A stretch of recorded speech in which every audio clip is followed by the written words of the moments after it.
ഈ May 6 India UK തമ്മിലൊരു bilateral agreement sign ചെയ്തു. നമുക്കറിയാം India UK free trade agreement. ഈ അഗ്രിമെന്റ് പ്രകാരം നമ്മുടെ ഒരുപാട് സാധനങ്ങൾ, അതായത് ഓട്ടോ കോമ്പണൻസ്, മെഡിക്കൽ എക്യുപ്മെന്റ്, അതുപോലെ വിസ്കി, ഇങ്ങനത്തെ കുറെ സാധനങ്ങൾക്കുള്ള ഇമ്പോർട്ട് ഡ്യൂട്ടി ഭയങ്കരമായിട്ട് സ്ലാഷ് ചെയ്തു. നമ്മൾ വണ്ടിപ്രാന്തന്മാരെ സംബന്ധിച്ചൊരു വളരെ ഇൻട്രസ്റ്റിംഗ് ആയിട്ടുള്ള ന്യൂസ് ഉണ്ട്. അതായത് ഇതുവരെ ഉണ്ടായിരുന്ന UK മാനുഫാക്ചേർഡ് വണ്ടികൾക്ക് ഒരു 100 to 125% ആയിരുന്നു ഇമ്പോർട്ട് ഡ്യൂട്ടി ഉണ്ടായിരുന്നത്. അത് വെട്ടിക്കുറച്ച് ഒരു 10 വർഷം കൊണ്ട് 10% എത്തിക്കുന്നുള്ളതായിരുന്നു ആ ഒരു ലാൻഡ് മാർക്ക് തീരുമാനം. സ്വാഭാവികമായിട്ട് നമ്മൾ എല്ലാവരും എക്സൈറ്റഡ് ആയി. പക്ഷെ ഇതിന്റെ കുറെ ഡീറ്റെയിൽസ് ഇനിയും പുറത്തു വരാനുണ്ട്. ഒന്ന് അവർ പറയുന്നത് വെച്ചാൽ കോട്ട സിസ്റ്റം പ്രകാരമായിരിക്കും കാറുകൾ അലോട്ട് ചെയ്യുക. അതുപോലെ തന്നെ എത്ര വർഷം കൊണ്ട് അല്ലെങ്കിൽ എങ്ങനെയായിരിക്കും ഇതിന്റെ ഒരു സ്ലാഷിംഗ് നടക്കുന്നതെന്ന് ഒരു ക്ലാരിറ്റി വന്നിട്ടില്ല. പക്ഷേ എന്താ പറയാ, ഈ പറഞ്ഞ പോലെ നമ്മുടെ അഴകിരാവണല്ലേ അംബുജാക്ഷനെ പോലെ വരുന്നവർക്കൊക്കെ 100 രൂപ കൊടുക്കുന്നത് കേട്ടു എന്ന് പറയില്ലേ. ഈ ന്യൂസ് കേട്ട പാതി കേൾക്കാത്ത പാതി സോഷ്യൽ മീഡിയയിലെ ആൾക്കാർ വീഡിയോ ഇട്ട് തകർക്കുകയാണ്. 50 ലക്ഷം രൂപയ്ക്ക് ഡിഫൻഡർ, ഫോർച്യൂണറിന്റെ വിലയ്ക്ക് ഡിഫൻഡർ കിട്ടും, 1 കോടി രൂപയ്ക്ക് റേഞ്ച് റോവർ കിട്ടും. അങ്ങനെ ഇഷ്ടം പോലെ വീഡിയോസ് സോഷ്യൽ മീഡിയ കണ്ടു. ചില കണക്കുകളായിട്ട് നമുക്ക് ചിരി വരും. അതായത് റോൾസ് റോയ്സിന് ഇപ്പൊ 10 കോടി രൂപയാണ്. അതായത് 100% ഡ്യൂട്ടിയിൽ 10 കോടി രൂപ. അപ്പോൾ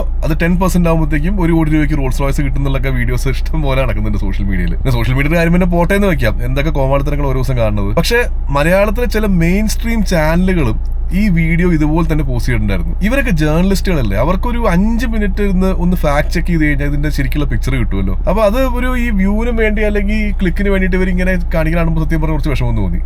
അപ്പൊ എന്തായാലും ഈ ഒരു മിസ്ഇൻഫർമേഷനെ ഡീബങ്ക് ചെയ്യാന്ന് വിചാരിച്ചിട്ടാണ് ഈ വീഡിയോ ചെയ്യുന്നത്. എന്താണ് ഇതിന്റെ ശരിക്കുള്ള പിക്ചർ, നമുക്ക് അങ്ങനെ 50 ലക്ഷം രൂപയ്ക്ക് ഡിഫൻഡർ കിട്ടുമോ, ഇതൊക്കെ നമുക്ക് ഈ വീഡിയോയിൽ നോക്കാം. അപ്പൊ നിങ്ങൾക്ക് ഒരു ക്വിക്ക് ആൻസർ വേണമെന്നുണ്ടെങ്കിൽ 50 ലക്ഷം രൂപയ്ക്ക് ഡിഫൻഡർ കിട്ടുമോ? ഒരിക്കലും കിട്ടാൻ പോകുന്നില്ല. അതുപോലെ തന്നെ 1 കോടിക്ക് റേഞ്ച് റോവറും കിട്ടാൻ പോകുന്നില്ല. അതിനുള്ള കാരണം നമ്മുടെ അതിഭീകരമായിട്ടുള്ള ഇമ്പോർട്ട് ഡ്യൂട്ടിയാണ്. കാലങ്ങളായിട്ട് നമ്മുടെ നാട്ടിൽ തുടർന്നു വരുന്ന ഒരു നല്ലൊരു ആചാരമാണ് ലോകത്തിലെ ഏറ്റവും വലിയ ഇമ്പോർട്ട് ഡ്യൂട്ടി ചാർജ് ചെയ്യുക എന്നുള്ളത്. അത് നമ്മുടെ രാഷ്ട്രീയക്കാരും കാർ കമ്പനികളുമായിട്ടുള്ള ഒരു അണ്ടർസ്റ്റാൻഡിംഗ് എന്ന് വേണമെങ്കിൽ പറയാം. കാരണം ലോകത്തിലെ ഏറ്റവും അധികം ഇമ്പോർട്ട് ഡ്യൂട്ടി ചാർജ് ചെയ്യുന്ന രാജ്യം ഇന്ത്യയാണ്. 100 മുതൽ 125% വരെയാണ് നമ്മുടെ ഇമ്പോർട്ട് ഡ്യൂട്ടി. ലോകത്തിലെ second highest import duty charge ചെയ്യുന്ന തായ്ലൻഡ് പോലും 80% ചാർജ് ചെയ്യുന്നുള്ളൂ. ഇതിൽ ഗവൺമെന്റ് പറയുന്ന ന്യായീകരണം എന്താണെന്ന് വെച്ചാൽ ഇന്ത്യൻ ഓട്ടോമോട്ടീവ് ഇൻഡസ്ട്രിയെ പ്രൊട്ടക്ട് ചെയ്യാൻ വേണ്ടിയിട്ടാണ്.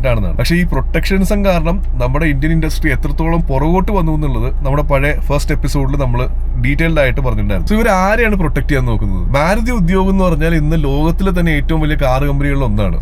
$45 ബില്യൺ ആണ് മാരുതിയുടെ മാർക്കറ്റ് ക്യാപിറ്റലൈസേഷൻ. ടാറ്റയും മഹീന്ദ്രയെ ഒട്ടും പുറയിലല്ല. മഹീന്ദ്രയുടെയൊക്കെ 30 ലക്ഷം രൂപ വണ്ടികൾക്ക് 6 മാസം 8 മാസമൊക്കെ വെയിറ്റിംഗ് പീരീഡ്. ഇനി പ്രൊട്ടക്ഷൻ വേണ്ട നമുക്കാണ്, സാധാരണ കസ്റ്റമേഴ്സിന്. പക്ഷെ ഇതിന്റെ ഒരു വിരോധാഭാസം എന്താണെന്നറിയോ? ഈ ഗവൺമെന്റ് പ്രൊട്ടക്ട് ചെയ്യുന്ന ഈ കാർ കമ്പനികളെ കൂടി ഇപ്പൊ ഒരു ലോബി ആയിട്ട് മാറി ഗവൺമെന്റിന്റെ ഈ കാർ റിലേറ്റഡ് തീരുമാനങ്ങളെ സ്വാധീനിച്ചു തുടങ്ങി. ആ ലെവലിൽ എത്തി കാര്യങ്ങൾ. അവർക്ക് തട്ടുകേട് കിട്ടുന്ന ഒരു തീരുമാനങ്ങളും അവർ സമ്മതിച്ചു കൊടുക്കില്ല. കാരണം ഈ ടാക്സ് ഇത്ര ഹൈ ആയിട്ട് നിർത്തേണ്ടത് അവരുടെയും കൂടെ ആവശ്യമാണ്. ഇപ്പൊ ഒരു സിമ്പിൾ എക്സാമ്പിൾ പറയാം. നമ്മുടെ ഒരുപാട് സുഹൃത്തുക്കൾ ദുബായിലുണ്ട്. ദുബായിൽ ഇപ്പോ പുതിയ ലാൻഡ് ക്രൂസർ 2025 മോഡൽ, അതായത് LC300 എന്ന് പറഞ്ഞ മോഡൽ, അവിടെ 2 വേരിയന്റ് ഉണ്ട്. 3.5 ഉണ്ട്, 4 ലിറ്റർ ഉണ്ട്. അതിന്റെ ആവറേജ് പ്രൈസ് എടുക്കുകയാണെങ്കിൽ അത് 3.25 ലാക്സ് ദിറംസ് ആണ്. അതായത് നമ്മുടെ നാട്ടിൽ ഏകദേശം 75 ലക്ഷം രൂപ. അതേ ലാൻഡ് ക്രൂസർ ഇന്ത്യയിലേക്ക് വരുമ്പോൾ അതിന്റെ എക്സ്ഷോറൂം പ്രൈസ് 2.31 ലക്ഷം രൂപയാണ്. അതായത് 3 ഇരട്ടി. ഇത് എങ്ങനെ ന്യായീകരിക്കാൻ പറ്റും? ഇന്ത്യയിൽ ഒരു ലാൻഡ് ക്രൂസർ മേടിക്കുന്ന പൈസ കൊണ്ട് നമുക്ക് ദുബായിൽ 3 ലാൻഡ് ക്രൂസർ മേടിക്കാം. ഇതാണ് അതിന്റെ ഹാർഡ് ട്രൂത്ത്. കാരണം ഈ പറഞ്ഞ വണ്ടികളൊക്കെ ഇന്ത്യയിൽ അഫോർഡബിൾ ആയി കഴിഞ്ഞാൽ ഇന്ത്യൻ മാനുഫാക്ചറേഴ്സിന് ഡോമിനൻസ് നല്ലോണം കുറയും. ഇപ്പൊ ലാൻഡ് ക്രൂസർ 70 ലക്ഷം രൂപയ്ക്ക് വിൽക്കാമെങ്കിൽ ഫോർച്യൂണർ 30 ലക്ഷം രൂപയ്ക്കും വിൽക്കാം. അപ്പൊ ആരെങ്കിലും XUV 700 അല്ലെങ്കിൽ ഈ പറഞ്ഞ താർലോക്സോ മേടിക്കോ? ഇതാണ് ഇവർ പറഞ്ഞ ന്യായീകരണം. പക്ഷേ ഈ ഒരു കാരണം കൊണ്ട് വർഷങ്ങളായിട്ട് ഓട്ടോമോട്ടീവ് എന്തൂസിയാസ്റ്റ് എന്ന് പറഞ്ഞാൽ നമ്മളെ പോലത്തെ ചെറിയ വിഭാഗത്തിന് നല്ല കാറുകളിലേക്ക് ആക്സസ് കിട്ടുന്നില്ല. കാരണം ഈ പറഞ്ഞ പോലെ പ്രീമിയം കാർസ് അല്ലെങ്കിൽ സ്പോർട്സ് കാർസ് എല്ലാം അൺഅഫോർഡബിൾ ആണ്. പുറം രാജ്യങ്ങളെ അപേക്ഷിച്ച് 3 ഇരട്ടി വിലക്കാണ് ഇന്ത്യയിലെ ഇമ്പോർട്ടഡ് കാറുകൾ വിൽക്കുന്നത്. ശരിക്കും നമ്മുടെ ഗവൺമെന്റ് എത്രത്തോളം നമ്മുടെ ചോര ഊറ്റി കുടിക്കുന്നുണ്ടെന്നുള്ളത് നിങ്ങൾ അറിയണം. ഒരു കാർ എന്തൂസിയാസ്റ്റ് എന്ന നിലയ്ക്ക് വളരെ വിഷമത്തോടെയാണ് ഞാൻ ഈ വീഡിയോ ചെയ്യുന്നത്. കാരണം നമ്മുടെ എല്ലാവരുടെയും ഒരു വലിയ സ്വപ്നമാണ് ഒരു സ്പോർട്സ് കാർ എന്ന് പറയുന്നത്. അതിന് വലിയ ഫെറാറി ലാംബോർഗിനി ഒന്നുമല്ല, ഒരു നല്ലൊരു സ്പോർട്സ് കാർ. കാരണം നമുക്കറിയാം സ്പോർട്സ് കാർ എത്രത്തോളം എൻജോയബിൾ ആയിരിക്കും ഓടിക്കുക എന്നുള്ളത്. പക്ഷേ ഈ പറഞ്ഞ പോലെ ഇന്ത്യയിൽ ഒരു സ്പോർട്സ് കാർ മേടിക്കുന്നത് നമുക്ക് ബഹുഭൂരിഭാഗം ആൾക്കാർക്ക് ആലോചിക്കാൻ പോലും പറ്റില്ല. പിന്നെ ഈ പറഞ്ഞ പോലെ നമ്മുടെ കുറുക്കൻ മുന്തിരിങ്ങ കണ്ട പോലെ ഇവിടെ നല്ല റോഡില്ല, ഇവിടെ ട്രാഫിക് ആണ്, നല്ല ക്വാളിറ്റി പെട്രോൾ കിട്ടില്ല എന്നുള്ള ഓരോ മുടന്ത ന്യായങ്ങൾ പറഞ്ഞ് ആശ്വസിക്കാം. റോഡില്ല എന്ന് പറയുന്നത് ഒരു ഒട്ടും ലോജിക്കലായ കാര്യമല്ല. കാരണം നല്ല റോഡുകളുടെ ഉണ്ട്. ലോകത്തിലെ 100 ബെസ്റ്റ് ഡ്രൈവിംഗ് റോഡ്സിൽ 15 എണ്ണം ഇന്ത്യയിലാണ്. ഒരു സെക്കൻഡ് ഒന്ന് കണ്ണടച്ചിട്ട് നമ്മുടെ മൂന്നാർ ഗ്യാപ്പ് റോഡിൽ കൂടെ ഒരു 911 കാബ്രിയോലെ കണ്ണടക്കി ആലോചിക്ക്. മൂന്നാർ ഗ്യാപ്പ് റോഡിൽ കൂടെ ഒരു 911 കാബ്രിയോലയുടെ റൂഫൊക്കെ ഇങ്ങനെ തുറന്നിട്ട് ആ സ്പോർട്സ് എക്സോസ്റ്റ് ഒക്കെ ഓണാക്കി ആ ഗിയർ ഷിഫ്റ്റർ മാനുവലിലേക്ക് തട്ടിയിട്ട് ഓരോ ടേണും ഇങ്ങനെ എൻജോയ് ചെയ്ത് ഓടിക്കുന്ന ആലോചിച്ച് നോക്കി. എന്ത് രസമായിരിക്കും അത്.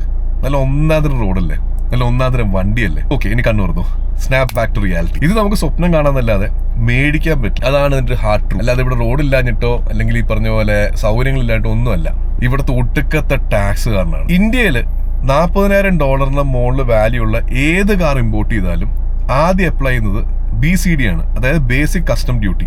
125% നമ്മുടെ കസ്റ്റംസ് ഡ്യൂട്ടി. ഇനി അതിന്റെ മുകളിൽ ഒരു 30% CVD ഉണ്ട്. ഇനി CVDയുടെ മുകളിൽ അഡീഷണൽ CVD ഉണ്ട്, പിന്നെ NCCD ഉണ്ട്. ഇത് പെർസെന്റേജിൽ പറഞ്ഞാൽ നിങ്ങൾക്ക് മനസ്സിലാവില്ല, നിങ്ങൾക്ക് ഒരു വികാരവും തോന്നില്ല. കാരണം നമ്മുടെ രാഷ്ട്രീയക്കാരെല്ലാം രക്ഷപ്പെടുന്നത് ഈ പെർസെന്റേജ് കണക്ക് പറഞ്ഞിട്ടാണ്. നമ്മുടെ ഹാർവേർഡ് യൂണിവേഴ്സിറ്റിയിലെ പ്രൊഫസർമാരെ വരെ കൊഴുക്കി കളഞ്ഞ ഒരു വിശ്വവിഖ്യാതമായിട്ടുള്ള ഒരു പെട്രോളിയം കണക്കില്ലേ, അന്താരാഷ്ട്ര വിപണിയുടെ എന്തായിരുന്നു അത്, അന്താരാഷ്ട്ര വിപണിയിൽ കുറയുന്നതിന്റെ ഒരു ചെറിയ ശതമാനമാണ് ഇവിടെ കൂടുന്നത്. അപ്പൊ ഈ പെർസെന്റേജിലാണ് കളി. ഇതിന്റെയൊക്കെ നമ്പേഴ്സിലേക്ക് വന്നു കഴിഞ്ഞാൽ നമ്മുടെ കണ്ണ് തള്ളുന്നുള്ള കാര്യം ഈ രാഷ്ട്രീയക്കാർക്ക് നല്ലോണം അറിയാം. അപ്പോൾ നേരത്തെ പറഞ്ഞ 911 നമുക്ക് എടുക്കാം ഒരു എക്സാമ്പിൾ ആയിട്ട്. 911 ഏറ്റവും ഡിസൈറബിൾ ആയിട്ടുള്ള ഒരു മോഡലാണ് 911 GT3. നമ്മുടെ ദുൽഖറിന് GT3 ഉണ്ട്, നാഗ് ചൈതന്യക്ക് ഒരു GT3 RS ഉണ്ട്, നമ്മുടെ തല അജിത്തിന് ഒരു GT3 RS ഉണ്ട്, പുള്ളി ഇപ്പോൾ റേസ് ചെയ്യുന്നുണ്ട്. നമ്മുടെ പൃഥ്വിരാജിന് ഒരു GT3 ടൂറിംഗ് ഉണ്ട്, സണ്ണി ഡിയോളിനുണ്ട് ഒരു GT3 ടൂറിംഗ്. അപ്പൊ GT3 ആണ് നമ്മൾ ഈ പറഞ്ഞ പോലെ നമ്മുടെ എല്ലാവരുടെയും ഒരു അൾട്ടിമേറ്റ് ഡ്രീം എന്ന് പറയുന്നത്. ശരിക്കും ഒരു GT3 ഇന്ത്യയിലേക്ക് ഇമ്പോർട്ട് ചെയ്യുമ്പോൾ എന്ത് കോസ്റ്റ് വരും, അല്ലെങ്കിൽ എത്രത്തോളമാണ് നമ്മൾ ടാക്സ് ചെയ്യപ്പെടുന്നത്? ഒരു GT3യുടെ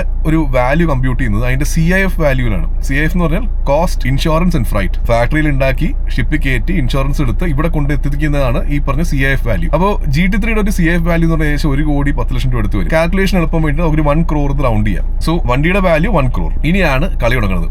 BCD ബേസിക് കസ്റ്റംസ് ഡ്യൂട്ടി 125%, അതായത് 1,25 lakhs. ഇനി BCDയുടെ മുകളിൽ ഒരു CVD ഉണ്ട്, അതായത് കൗണ്ടർ വെയിലിംഗ് ഡ്യൂട്ടി. വളരെ സിമ്പിൾ ആയിട്ട് പറയുകയാണെങ്കിൽ ഈ ഉണ്ടാക്കിയ രാജ്യം, ഇപ്പോൾ GT3 ആണ് ജർമ്മനി പോർഷൻ എന്തെങ്കിലും സബ്സിഡി കൊടുത്തിട്ടുണ്ടെങ്കിൽ, അതായത് മാനുഫാക്ചറിംഗ് ഇൻസെന്റീവ് എല്ലാം കൊടുത്തിട്ടുണ്ടെങ്കിൽ അത് ഇന്ത്യൻ മാനുഫാക്ചറേഴ്സിനെ നെഗറ്റീവ്ലി എഫക്ട് ചെയ്യാണ്ടിരിക്കാൻ വേണ്ടിയിട്ട് ചാർജ് ചെയ്യുന്ന ഒരു ഡ്യൂട്ടിയാണ് ഈ കൗണ്ടർ വെയിലിംഗ് ഡ്യൂട്ടി. സോ അത് 30% വരും, 30 ലക്ഷം രൂപ. അതിന്റെ മുകളിൽ ഒരു 4% അഡീഷണൽ CVD 4 ലക്ഷം രൂപ. ഇനി അതിന്റെ മുകളിൽ NCCD നാഷണൽ കെലാമിറ്റി കണ്ടീജൻസി ഡ്യൂട്ടി 1%, 1 ലക്ഷം രൂപ. ഇനി അതിന്റെ മുകളിൽ എഡ്യൂക്കേഷൻ സെസ് 2%, 2 ലക്ഷം. അതിന്റെ മുകളിൽ സെക്കൻഡറി ഹയർ എഡ്യൂക്കേഷൻ സെസ് 1%, 1 ലക്ഷം രൂപ. അഡീഷണൽ സെസ് 0.13%, 13,000 രൂപ. ടോട്ടൽ ടാക്സ് വരുന്നത് 1,63,13,000 രൂപ. 1.6 crores. തീർന്നില്ല. ഇനി റോഡ് ടാക്സ് ആൻഡ് രജിസ്ട്രേഷൻ വരും 61 ലക്ഷം രൂപ. അപ്പൊ കാറിന്റെ വില 1 കോടി. ഇനി അതിന്റെ മുകളിൽ ടാക്സ് എന്ന് പറയുന്നത് 1,63 ലക്ഷം രൂപ. എക്സ് ഷോറൂം പ്രൈസ് 2,63 ലക്ഷം രൂപ. ഇനി ഞാൻ പറയുന്ന വിശ്വാസമായില്ലെങ്കിൽ ഇതാ നമുക്ക് ഇതിലടിച്ചു നോക്കാം, ഇന്റർനെറ്റിൽ അടിച്ചു നോക്കാം. Porsche GT3 price in Kerala മേ. ഒരു മിനിറ്റ്. ഇതേ എടുക്കണം. GT3 variant GT3. Ex showroom price 2,74,96,000. Individual registration 60,99,120. ഇനി ഇൻഷുറൻസ് എടുക്കുമ്പോൾ 10,61,000. അതർ ചാർജസ് വേറെ ഒരു 3 ലക്ഷം രൂപ. On road price Kochi May 2025 3,49,33,946. അപ്പൊ ഇതിൽ നമ്മൾ എന്ത് മനസ്സിലാക്കണം? ഇന്ത്യയില് നമ്മൾ ഒരു സ്പോർട്സ് കാർ മേടിച്ചാൽ ശരിക്കും മേടിക്കുന്നത് 3.5 സ്പോർട്സ് കാറാണ്. ഒരു സ്പോർട്സ് കാർ നമുക്കും 2.5 സ്പോർട്സ് കാർ ഗവൺമെന്റിന്. നമ്മുടെ കിലുക്കത്തില് ജഗതി പറയില്ലേ, ചിക്കൻ പീസ് എനിക്കും ചാറ് നിനക്കും. അതാണ് ശരിക്കുള്ള അവസ്ഥ. കഴിഞ്ഞ ബഡ്ജറ്റില് ഈ ഒരു ടാക്സിന് ചെറിയ ചേഞ്ച് അവർ കൊണ്ടുവന്നു. എന്നിട്ട് അതിന് ഒരുപാട് പബ്ലിസിറ്റി അവർ കൊടുത്തു. ഇന്ത്യയുടെ ബേസിക് കസ്റ്റംസ് ഡ്യൂട്ടി 125 നേരെ 70% ആയിട്ട് കുറച്ചു എന്നുള്ളത്. പക്ഷെ ഇവിടെയാണ് മറ്റേ കണക്കിലെ കളി കയറി വരുന്നത്.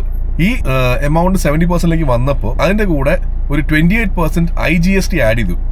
ഇനി അതിന്റെ മുകളില് ഒരു പുതിയ സാധനം ആഡ് ചെയ്യും. 40% AIDC agricultural infrastructural development cess. അത് ഇതിന്റെ കൂടെ വന്നത് പുതിയ ഐറ്റാണ്. പിന്നെ എനിക്ക് തോന്നുന്നു ഇതിന്റെ കൂടെ വേറൊരു 22% സെസ് ഉണ്ട്. പക്ഷെ അത് IGST ആയിട്ട് അഡ്ജസ്റ്റ് ചെയ്യും. എനിക്ക് കൂടുതൽ അതിന്റെ ടെക്നിക്കൽ കാര്യങ്ങൾ അറിയില്ല. ഞാൻ ഒരു ഫുൾ ഡിസ്ക്ലോഷർ പറഞ്ഞോട്ടെ, ഞാനൊരു ടാക്സ് എക്സ്പേർട്ട് അല്ല. ഗവൺമെന്റ് വെബ്സൈറ്റിൽ നിന്ന് കിട്ടിയ ഡേറ്റ വെച്ചിട്ടാണ് ഞാൻ ഈ പറയുന്നത്. ഈ ഒരു ഫാക്ടർ, അതായത് 70% plus 28% IGST plus 40% AIDC plus 22% cess, ഇതെല്ലാം കൂടെ കൂട്ടി വരുമ്പോഴത്തേക്കും പഴയ റേറ്റ് ആയിട്ട് കാര്യമായിട്ട് വ്യത്യാസം വരുന്നില്ല. അപ്പോ 70% ആക്കി വെച്ചാൽ ആക്കി, പക്ഷെ റിയാലിറ്റി വേറെയാണ്. നമ്മുടെ നോട്ടിന് വരുന്ന സമയത്ത് ഒരു നേതാവ് പറഞ്ഞ കാര്യം ഓർമ്മയില്ലേ? 50 രൂപയ്ക്ക് പെട്രോൾ കിട്ടുമ്പോ 50 രൂപയ്ക്ക് ഡീസൽ കിട്ടുമ്പോ ഉള്ളി പറഞ്ഞത് കറക്റ്റാ, 50 രൂപയ്ക്ക് പെട്രോൾ കിട്ടും, പക്ഷെ 1 ലിറ്ററാന്നേ ഉള്ളൂ. അതുപോലെയാണ് ഈ കാര്യം. 70% ആക്കി വെച്ചാൽ ആക്കി, പക്ഷെ അതിനോട് AIDC കയറി വന്നിട്ടുണ്ട്. അപ്പൊ നെറ്റ് എഫക്ട് സെയിം ആണ്, കാര്യമായിട്ടുള്ള വ്യത്യാസമൊന്നും വരാൻ പോകുന്നില്ല. Coming back to the same old question, നമ്മുടെ ഡിഫൻഡർ 50 ലക്ഷം രൂപയ്ക്ക് എന്തെങ്കിലും കിട്ടുമോ? കാരണം പറഞ്ഞല്ലോ 10 കൊല്ലം കഴിഞ്ഞ് 10% ആവുന്നുള്ളത്. അപ്പൊ ഇനി 10 കൊല്ലം കഴിഞ്ഞാൽ കിട്ടുമോ? അവിടെ ഒരു പ്രശ്നമുണ്ട്.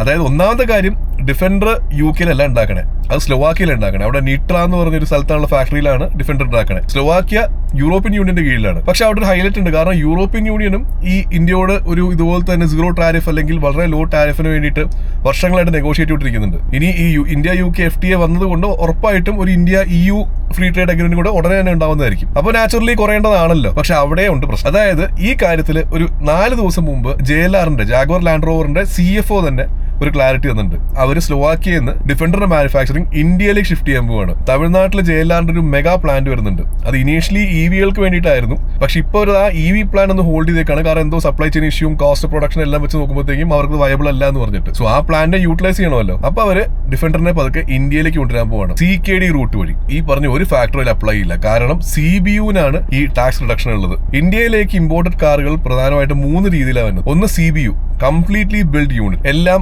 മൊത്തം ഉണ്ടാക്കിയിട്ട് ഇങ്ങോട്ട് കൊണ്ടുവരുന്നത്. അതിലാണ് ഈ പറഞ്ഞ ഈ BCDയും കാര്യങ്ങളൊക്കെ അപ്ലൈ ചെയ്യുന്നത്. രണ്ടാമത്തെ ഓപ്ഷൻ ഉള്ളത് SKD ആണ്, സെമി നോക്ക് ഡൗൺ കിറ്റ്. എന്ന് വെച്ചാൽ എഞ്ചിനും ഗിയർ ബോക്സും അവിടെ വെച്ച് അസംബിൾ ചെയ്ത് ഇവിടെ കൊണ്ടുവന്നിട്ട് വണ്ടി അസംബിൾ ചെയ്യും. അപ്പൊ എനിക്കിവിടെ SKDക്ക് ടാരിഫ് വളരെ കുറവാണ്. എനിക്ക് 35% കണ്ടേ ഉള്ളൂ താരതമ്യേന. ഇനി ലാസ്റ്റ് കാറ്റഗറിയാണ് ഏറ്റവും കൂടുതൽ മാനുഫാക്ചറേഴ്സ് ഉപയോഗിക്കുന്ന റൂട്ട്, അതായത് CKD, കംപ്ലീറ്റ്ലി നോക്ക് ഡൗൺ കിറ്റ്. ഒന്നും അസംബിൾ ചെയ്തിട്ടുണ്ടാവില്ല, ഇവിടെ വന്നിട്ടായിരിക്കും വണ്ടിയെ അസംബിൾ ചെയ്യുന്നത്. പാർട്സ് അവിടെ നിന്ന് വരും, വണ്ടിയുടെ അസംബിൾ ചെയ്യും. സോ CKDക്ക് 15% എങ്ങാണ്ടേ ടാക്സ് ഉള്ളൂ. അപ്പോൾ ഓൾറെഡി അത് ഫാക്ടേഡ് ആണ്. അപ്പോൾ ഇന്ത്യയിൽ ഓൾറെഡി റേഞ്ച് റോവറും റേഞ്ച് റോവർ സ്പോർട്ടും ജാഗ്വർ ലാൻഡ് റോവർ CKD ആയിട്ടാണ് ഉണ്ടാക്കുന്നത്. നിങ്ങൾക്ക് ഓർമ്മയുണ്ടാവും, റേഞ്ച് റോവർ ഇന്ത്യയിൽ ആദ്യം ലോഞ്ച് ചെയ്തപ്പോൾ ഒരു 3 crores എടുത്തിട്ട് പ്രൈസ് ഉണ്ടായിരുന്നു. ഒരു 70 lakhs ഇപ്പോൾ CKD ആക്കിയ പിന്നെ അത് കുറഞ്ഞിട്ടുണ്ട്. അതുപോലെ തന്നെ സ്പോർട്ടും ഓൾമോസ്റ്റ് 2.2 crores ആയിരുന്നു. ഇപ്പോൾ 1.5 crores വന്നു. അപ്പൊ നല്ല ഡിഫറൻസ് ഉണ്ട് CKD ആക്കിയപ്പോൾ. പക്ഷെ ആ പ്രൈസ് ഓൾറെഡി ഫാക്ടേഡ് ആണ്. ഇനി ഡിഫൻഡർ ഇന്ത്യയിൽ CKD ആക്കിയാൽ തന്നെ ഓൾമോസ്റ്റ് ഒരു 20 lakhs അടുത്ത് വ്യത്യാസം ഉണ്ടാവുള്ളൂ. അതായത് ഇപ്പോൾ ഒരു 1,20,00,000 രൂപയുള്ള വണ്ടി 1 കോടിയിലേക്ക് വരും. ഒരിക്കലും 50 ലക്ഷത്തേക്ക് വരാൻ പോകുന്നില്ല. അപ്പൊ സ്വാഭാവികമായിട്ട് വേറെ സംശയം ഉണ്ടാവും. ഈ പറഞ്ഞ EU എന്ന് പറയുമ്പോഴത്തേക്കും EUലാണല്ലോ മേജർ മാനുഫാക്ചറേഴ്സ് എല്ലാവരും ഉള്ളത്, മെർസിഡീസ് ബെൻസ്, BMW അങ്ങനെയുള്ള വണ്ടികളൊക്കെ. പക്ഷേ മെർസിഡീസ് ബെൻസിനും BMWനൊക്കെ ഇന്ത്യയിൽ പ്ലാൻ ഉണ്ട്. ഓൾറെഡി അവരുടെ വണ്ടികളൊക്കെ CKD ആണ്.